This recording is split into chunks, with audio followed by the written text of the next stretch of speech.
Kembali ke part 2. Bayangkan sesuatu yang tadi habis hujan semalam, jadi kita mau bedah buku. Kembali ke kiri dan kanan. Oke, tema malam pada hari ini bertepatan dengan hari Senin. Kita sedang nganggur bersama kawan-kawan di belakang saya di sini, tapi nggak kelihatan gitu. Hari Senin. Kadang mereka juga tertawa di belakang gitu. Jadi nggak apa-apa lah.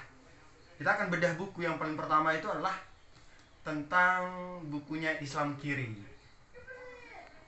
dari Eko Prasetyo.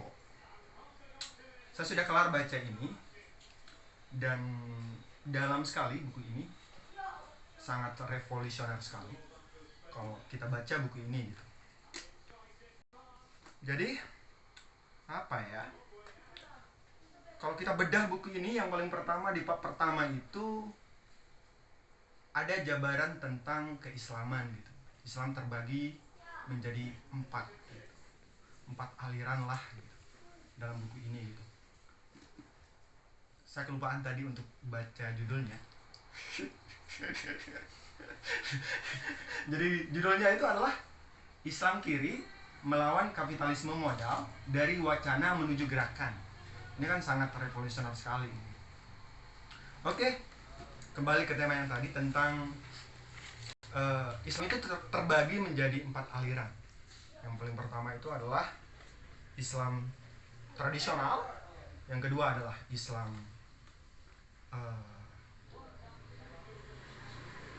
modern atau sering disebut sebagai Islam liberal. Terus yang ketiga yaitu Islam revivalis atau Islam transformatif gitu. Terus yang keempat ini adalah Islam itu tadi Islam revivalis atau fundamentalis gitu. Saya revisi lagi. Terus yang keempat ini adalah Islam transformatif, dan sesuai dengan judulnya gitu. Mari kita bedah. Yang pertama itu adalah Islam tradisional. Islam tradisional itu adalah Islam yang mengatasnamakan bahwa semua kekacauan yang terjadi di dunia ini itu disebabkan oleh rencana Tuhan gitu. Jadi kaum ini sendiri itu biasanya tersebar di masyarakat pedesaan yang dalam dalam kerumunan kecil gitu di sana gitu. Terus yang kedua adalah Islam modern atau liberal. Kalau Islam modern atau liberal ini sendiri, ini beranggapan bahwasanya semua kemiskinan dan semua kekacauan yang terjadi di dunia ini adalah karena kita tidak bersaing untuk menyiapkan agen-agen atau manusia untuk bersaing melawan ketimpangan yang terjadi di sana gitu. Jadi misinya di sini adalah dalam Islam modern maupun Islam liberal ini sendiri adalah menyiapkan agen untuk bersaing gitu. Mereka tidak anti di sini gitu, dalam melawan kapitalisme misalnya. Tapi mereka menyiapkan untuk bersaing di sana. Terus yang kedua adalah Islam, yang ketiga maksud saya adalah Islam fundamentalis atau Islam revivalis gitu. Kalau Islam fundamentalis ini adalah Islam yang berhubungan dengan kembali ke Al-Quran dan As-Sunnah. Jadi semua ideologi yang berkaitan dengan isme misalnya kapitalisme, komunisme, liberalisme, gitu, imperialisme, mereka menolak di sini gitu. Jadi kalau dikatakan bahwasanya Islam fundamentalis ini mengatasnamakan bahwa dasarnya itu adalah Al-Quran dan Sunnah. Jadi mereka beranggapan bahwasanya sesuai dengan aliran-aliran yang konotasinya yaitu murni di sana gitu. Terus yang terakhir adalah Islam transformatif atau sering kita kenal sebagai Islam kiri gitu. Saya jarang menyebutkan bahwa Islam kiri karena konotasinya itu agak-agak gimana gitu, agak benturan-benturan seperti lote-lote gitu.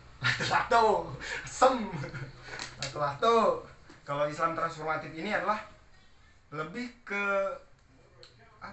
alternatif di antara ketiga aliran ini.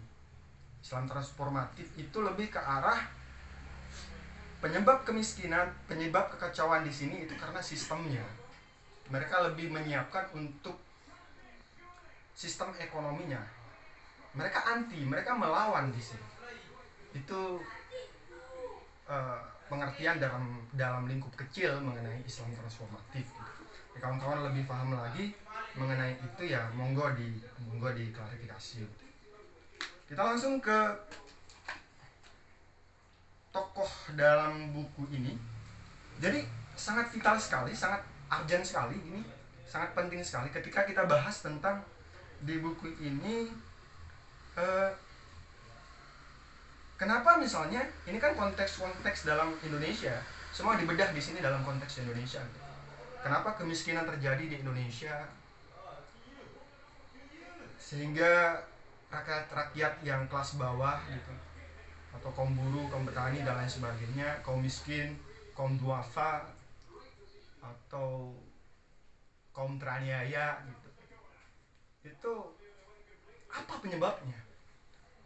Kalau dalam konteks buku ini, penyebabnya itu adalah yang paling pertama kesalahan dari dari buku ini ya, kesalahan dari IMF. Terus yang kedua adalah Bank Dunia. Terus yang ketiga itu adalah WTO, World Trade Organization gitu. Kalau IMF tadi International Monetary Fund gitu. Terus yang kedua, yang terakhir adalah Bank Dunia. Contoh kecil misalnya, kenapa permasalahan ini disebabkan oleh mereka seperti organisasi yang besar ini, karena mereka adalah pengendali dunia. Contoh misalnya, kenapa padi murah? Mengapa dalam hal pertanian padi kita menjadi murah di sini? Itu disebabkan karena apa? Yang paling pertama adalah adanya campur tangan dari IMF dan World Trade Organization mengakuisisi Indonesia gitu. Dalam ada yang namanya LOI, Letter of Intent gitu. Itu ditandai, maksud saya itu ditandatangani oleh presiden. Bayangkan itu. Presiden menandatangani Letter of Intent dalam bea masuk barang. Itu kan liberalisasi ekonomi yang sangat luar biasa menurut saya. Itu bea masuk barang ke Indonesia itu 0%, bayangkan itu. Jadi mereka mengimpor barang padi sebesar-besarnya itu tidak ada bea masuk. Jadi bayangkan itu. Kawan-kawan coba bisa berpikir secara holistik gitu, secara luas gitu. Bayangkan itu. Jadi ketika mereka pasar bebas ini menyiapkan berapa juta ton beras yang kemudian masuk ke Indonesia dengan bea cukai yang 0%, itu ditandatangani oleh presiden dalam jangka waktu yang cukup lama, misalnya 10 tahun atau 20 tahun. Bayangkan, otomatis dampak yang disebabkan di situ adalah petani atau padi menjadi turun harganya gitu. Jadi kan kita menjadi orang-orang seperti petani kelas bawah itu tidak mendapat atau keistimewaan harga padi yang mahal. Nah itu kawan-kawan yang menjadi penyebabnya gitu. Dan makanya di Islam transformatif atau Islam kiri ini lebih mengarah kepada sistemnya. Ada yang salah dengan sistem itu gitu. Makanya kita harus bergerak, Islam itu harus bergerak dengan mengatasnamakan, janganlah kemudian kita kehilangan revolusionernya gitu. Contoh misalnya di zaman-zaman dahulu kan revolusioner tentang gerakan Islam itu sangat masif gitu, melawan kemunafikan, penindasan dan lain sebagainya gitu. Nah itu yang kemudian dikritisi di sini. Dan menurut buku ini tokoh-tokoh Islam yang sangat dirindukan adalah Haji Agus Salim, Muhammad Nasir, terus tokoh-tokoh Islam yang sangat sederhana sekali gitu. Terus Hamka, Haji Misbah gitu. Yang sangat kemudian punya gerakan-gerakan yang sangat revolusioner dulu dalam menentang penindasan, terus apa ya, uh, menghalangi orang-orang yang dikatakan kepada sesuatu yang misalnya apa ya, teraniaya ya gitu. Oke. Bayangkan ini saudara, kawan-kawanku sekalian gitu. Apa ya? Presiden Bank Dunia bahkan yang namanya James T. Wolfenson itu telah bahkan menyatakan dalam dirinya dan mengaku pada statementnya, dia mengatakan seperti ini: liberalisasi ekonomi gagal mensejahterakan kaum bawah. Bayangkan hal itu, seorang presiden Bank Dunia juga ngaku gitu. Ini kan ngaku gitu, gagal dengan sistem liberalisasi ekonomi yang bebas, itu juga gagal untuk mensejahterakan kaum bawah. Jadi kaum-kaum yang atas ini kan semakin kaya, jadi kita yang kaum petani gitu jadi kan semakin tertindas ini gitu. Bayangkan misalnya pas dulu saya sendiri misalnya jalan-jalan sore melihat, saya di samping saya melihat pas pakai motor gitu, banyak sekali apa ya, persawahan, kanan saya misalnya petani di sana gitu. Kita ini kaya gitu dalam hal pertanian, tapi kok sampai hari ini kita tidak mendapatkan kemudian hasil. Kok Indonesia kok nggak kaya ini gitu. Lihat kanan padi, lihat kiri padi yang subur gitu, terus lihat kanan lagi tembakau gitu. Jadi kan ada yang salah dengan sistem kita gitu. Terus yang banyak lagi nih dibedah gitu, misalnya jebakan dari apa ya, jebakan dari negara-negara dunia ketiga atau Indonesia lah dalam food trap ini gitu. Bayangkan Indonesia menjadi pengimpor pangan terbesar setelah Rusia. Pengimpor pangan terbesar setelah Rusia. Bukan pengekspor loh. Kita itu pengimpor pangan terbesar setelah Rusia. Kalau dalam kata buku ini diidentifikasi dengan data-datanya. Bayangkan, kita sebagai negara agraris, penghasil pangan yang sangat luar biasa sekali, kemudian kita menjadi pengimpor pangan terbesar. Ini kan menjadi sesuatu yang salah nih terhadap negara ini gitu. Ada yang salah gitu.